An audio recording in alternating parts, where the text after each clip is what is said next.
Ici, on est situé à la station de biologie des Laurentides de l'Université de Montréal. C'est tout près de Saint-Hippolyte, donc c'est environ à 1 heure de Montréal.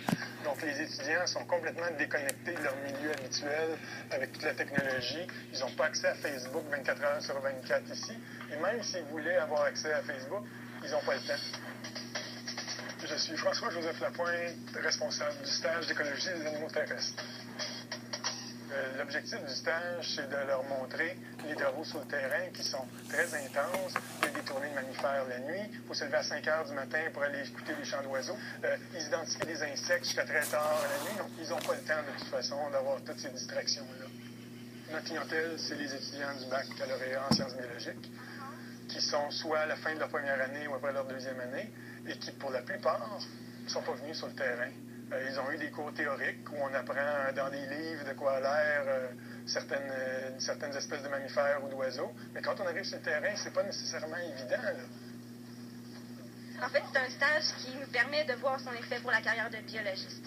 C'est vraiment le fun de voir les différents volets, mammifères, oiseaux, insectes. C'est quand même épuisant parce que tu te lèves le matin pour les oiseaux, après tu as les mammifères plus tard, les insectes. Mais c'est vraiment plaisant de voir vraiment toute la diversité, puis toutes les techniques qu'on apprend aussi, c'est vraiment plaisant. Ça fait des changements, enfin on a un peu moins de théorique, c'est vraiment, on voit les animaux, au lieu de les voir sur papier ou sur projection, on les voit vraiment en vrai, qui se déplacent, donc ça a quand même un gros avantage.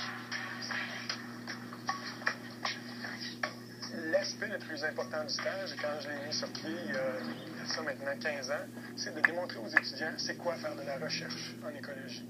Pas simplement être capable d'identifier des animaux, mais c'est quoi les différentes étapes, parce qu'après un bac en biologie, la plupart des étudiants font des études supérieures. Donc, c'est quoi travailler en équipe? C'est quoi les conflits qu'on peut avoir à l'intérieur d'une équipe? C'est quoi les problématiques sur le terrain qu'on peut avoir quand ça fonctionne pas, il pleut, il y a des insectes qu'on n'est pas capable d'identifier, il y a des mammifères qui se sauvent, et surtout la production d'un rapport technique ou d'un article scientifique qui par la suite est jugé par d'autres personnes. C'est l'aspect le plus difficile. On s'est dit que la seule chose pourquoi on taguait les arbres, c'était si on voulait revenir. Le but de notre étude, c'est essayer de comparer les populations qu'il y a sur les feuillus et sur les conifères. Tu l'as posé? Oui. Fait qu'à date, les récoltes des feuillus sont beaucoup moins importantes en nombre. Donc, on espère que ça va être... en fait, on espère voir une différence marquée là, à la suite de nos analyses. On peut avoir vu dans des livres de quoi a l'air une souris à pattes blanches ou une souris sylvestre. Quand on en capture une dans notre cage, c'est pas évident. Donc, c'est véritablement les mettre au fait de c'est quoi des vraies études sur le terrain. Là, on vient de finir notre tournée de mammifères qui consiste à vérifier chaque piège qu'on avait placé pour voir si on a eu des prises, s'ils étaient fermés, pour les replacer, ou inactifs, dans le fond, qu'on n'a pas réussi à en prendre. Donc, on les replace, on remet nos appâts dedans, soit du beurre d'arachide ou des sardines, puis on les vérifie tout au complet. Si on a des captures, ben, on les prend, puis on les anesthésie, puis on les marque.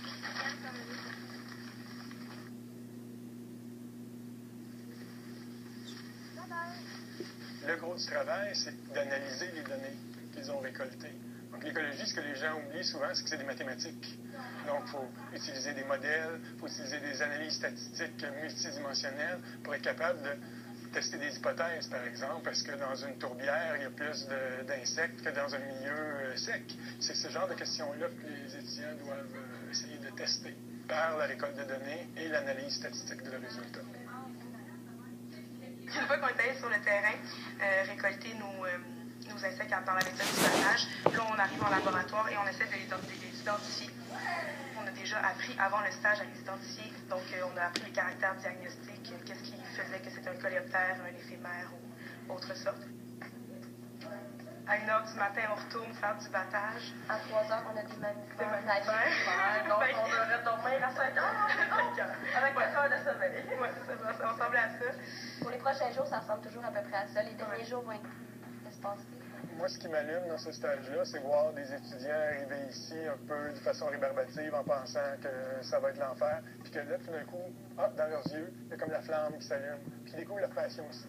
S'ils sont capables de découvrir leur passion ici et de continuer dans ce domaine-là, ben mon rôle a été rempli. D'un autre côté, les étudiants qui pleurent à tous les jours, qui trouvent ça trop difficile, j'ai aussi rempli ce rôle-là, c'est que ces personnes-là, ils n'abandonneront pas un projet d'études supérieures qu'ils vont avoir entrepris. Ils vont savoir d'entrée de jeu, c'est fait pour moi ou c'est pas fait pour moi. C'est ça mon objectif. On va voir si le corps va résister, mais ça devrait bien aller, là. L'éducation masse.